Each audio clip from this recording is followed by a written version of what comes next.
Brought to you by NBC bearing, भारताची पहिली bearing उत्पादक। आज कोल्हापूरमधनं मोठा पक्षप्रवेश झाला, त्यासोबतच लातूर असेल, धुळे असेल, या सगळ्या जिल्ह्यामधनं पक्षप्रवेश होता। त्यात आगामी स्थानिक स्वराज्य संस्थांच्या निवडणुकीच्या निमित्ताने राष्ट्रवादी काँग्रेस पक्षाचं गणित कशा पद्धतीने असेल? हसन मुश्रीफांच्या नेतृत्वाखाली आज दीर्घकाळ गोकुळ संस्थेमध्ये काम करणारे अरुण डोंगळे आणि त्यांच्या हजारो सहकाऱ्यांचा आज राष्ट्रवादी काँग्रेस पक्षामध्ये प्रवेश त्या ठिकाणी झाला। यवतमाळ जिल्ह्यामध्ये सुद्धा माझे सहकारी इंद्रनील नाईक, वसंत गुळकेकर यांच्यामुळे जिल्हा परिषदेचे माजी अध्यक्ष इतर सहकाऱ्यांचा आज राष्ट्रवादी काँग्रेस पक्षामध्ये प्रवेश झाला। धुळ्यामध्ये माजी आमदार यांच्या नेतृत्वाखाली धुळे महापालिकेतील माजी नगरसेवक, वेगवेगळ्या पक्षाच्या जिल्हा स्तरावरती काम करणारे सहकारी यांचाही पक्षप्रवेश त्या ठिकाणी झाला। लातूर शहरांतील आणि लातूरच्या ग्रामीण भागांतील अनेक सहकाऱ्यांचा पक्षप्रवेश आमचे सहकार मंत्री बाबासाहेब पाटील यांच्या नेतृत्वाखाली त्या ठिकाणी झाला।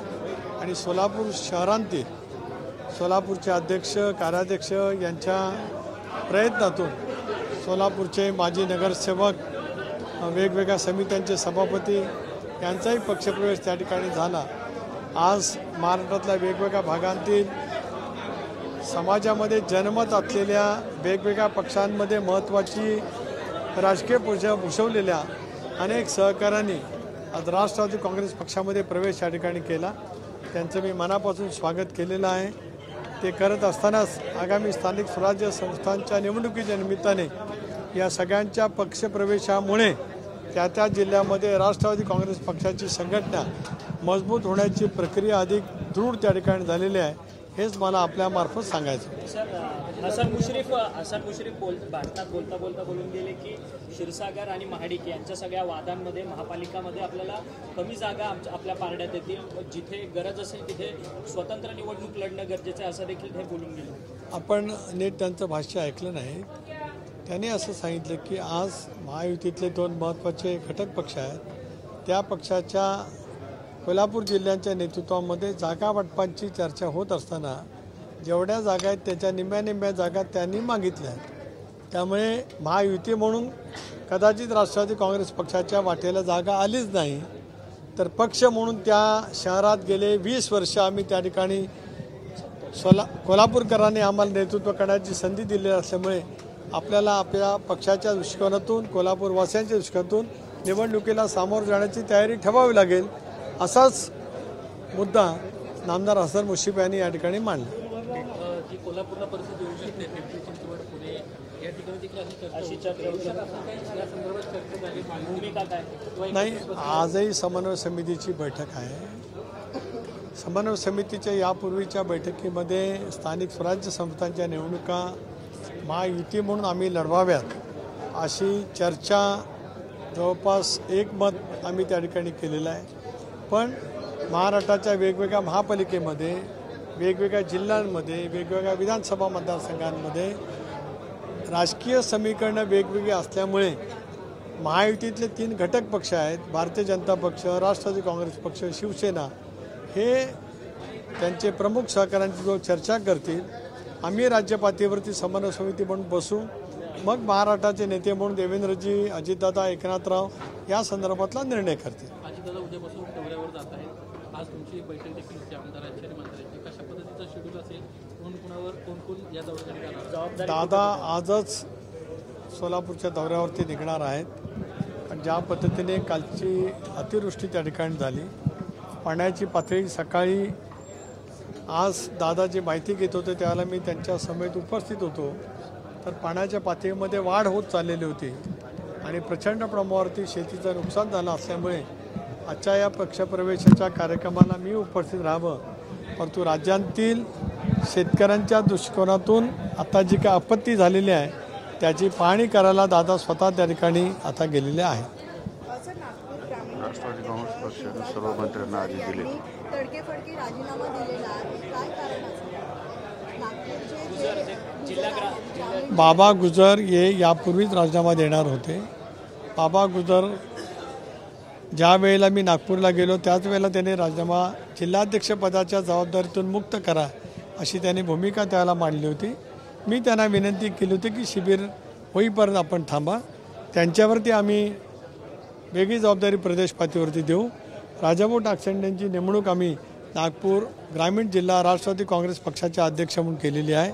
आज दादांनी मलाही सांगितलं की संध्याकाळी आज बैठक आहे, त्यामध्ये राष्ट्रवादी काँग्रेस पक्षाचे सर्व मंत्री आहेत. या सर्व मंत्री महोदयांना दादांनी सूचना दिल्यात. संघटनेच्या वतीने मी त्यांना विनंती केली. विधिमंडळातील माझ्या ज्येष्ठ आमदारांना सुद्धा विनंती केली की या पूरग्रस्त भागाची त्यांनी तात्काळ पाहणी करावी, शेतकऱ्यांना दिलासा द्यावा, शासकीय यंत्रणांना शासनाच्या निर्णयानुसार पंचनामे करण्याच्या दृष्टीकोनातून सतत सूचना द्याव्यात आणि शेतकऱ्यांच्या सोबत राहत आपत्तीमध्ये सापडल्यानं शक्य होईल तेवढी मदत त्या ठिकाणी करावी. आजही पूरग्रस्त परिस्थिती गंभीर असल्यामुळे अनेकांना त्या संबंध स्थितीपासून सुरक्षित स्थळी आणण्याच्या दृष्टीकोनातून सुद्धा राष्ट्रवादी काँग्रेस पक्षाचे सर्व स्तरावरील कार्यकर्ते त्यामध्ये मदत करत आहेत. सर, आज कॅबिनेट बैठक पार पडली. शेतकरी संघटनांचा असा आरोप आहे, ओला दुष्काळ जाहीर केला नाही, दौरे करून फक्त काही होणार नाही, नुकसान भरपाई मिळाली पाहिजे असं म्हणणं आहे. एक असं आहे की ज्यावेळेला नैसर्गिक आपत्ती येत असते, ओला दुष्काळ येतो किंवा सुका दुष्काळ होत असतो, त्यावेळेला तिथल्या सगळ्या परिस्थितीची पंचनामे करावे लागत असतात. आज NDRFचे किंवा HDRFचे जे निकष आहेत की जोपर्यंत प्रत्यक्षात निकषाच्या प्रमाणे वस्तुस्थिती आहे की नाही त्याचे वस्तुनिष्ठ पंचनामे येतात, त्यावेळेला सरकार त्या पद्धतीचा निर्णय त्या ठिकाणी घेत असतं. ढोबळमानाने आज लगेच लक्षामध्ये येते की गेले काही दिवस महाराष्ट्रामध्ये पडलेल्या पर्जन्यमान इतकं मोठं आहे की जी मागणी वेगवेगळ्या शेतकरी संघटना करतायत, राष्ट्रवादी काँग्रेस पक्षाची सुद्धा भूमिका तीच आहे. तमाम शेतकऱ्यांची ती मागणी आहे. त्या दृष्टीकोनातून राज्य सरकार या संदर्भातला लवकरात लवकर निर्णय घेईल. मंत्री नरहरी झिरवाळ यांच्या खात्यात जॉईन झालेल्या अधिकाऱ्यांचा एक व्हिडिओ सध्या खूप व्हायरल झालेला आहे. खात्याच्या अंतर एक पार्टी देण्यात आली भाजपला, त्यावरून विरोधक प्रचंड प्रमाणामध्ये टीका करायची. अशा पद्धतीची पार्टी जर देत असेल तर हे योग्य नाही.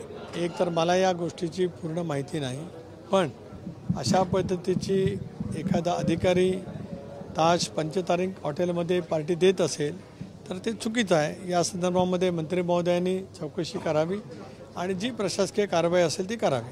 सर, धनंजय मुंडे यांनी तुमच्याकडे मागणी केलेली होती की काहीतरी काम द्या म्हणून, तर त्याच्यानंतर अनेक स्तरावरतून त्यांच्यावरती टीका होताना पाहायला मिळते. एक असं आहे की धनंजय मुंडे एक हाडाचा कार्यकर्ता आहे.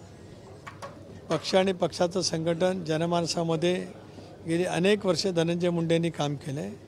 राज्याचे विरोधी पक्षनेते म्हणून 14 ते 19 या कालावधीमध्ये विधिमंडळामध्ये सरकारला धारेवरती धरणं आणि मी पक्षाचा अध्यक्ष असताना महाराष्ट्रभर फिरणं, यासाठी धनंजय मुंडेंचं योगदान मोठं आहे.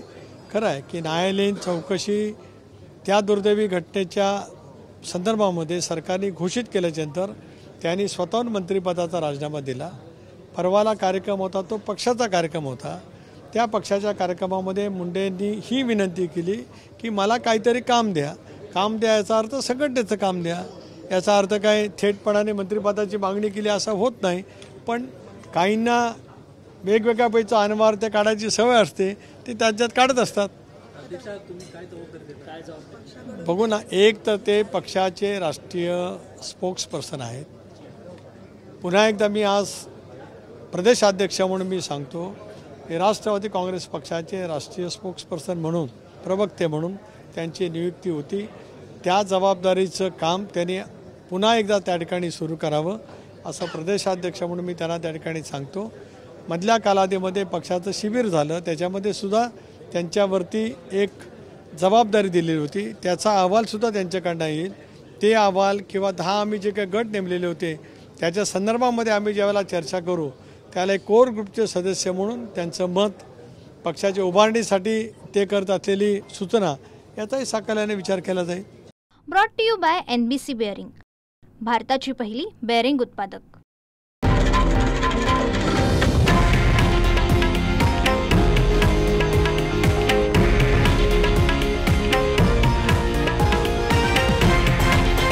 हे आहे देशातील नंबर 1 न्यूज नेटवर्क आणि आपण पाहत आहात TV9 मराठी, एकमेव.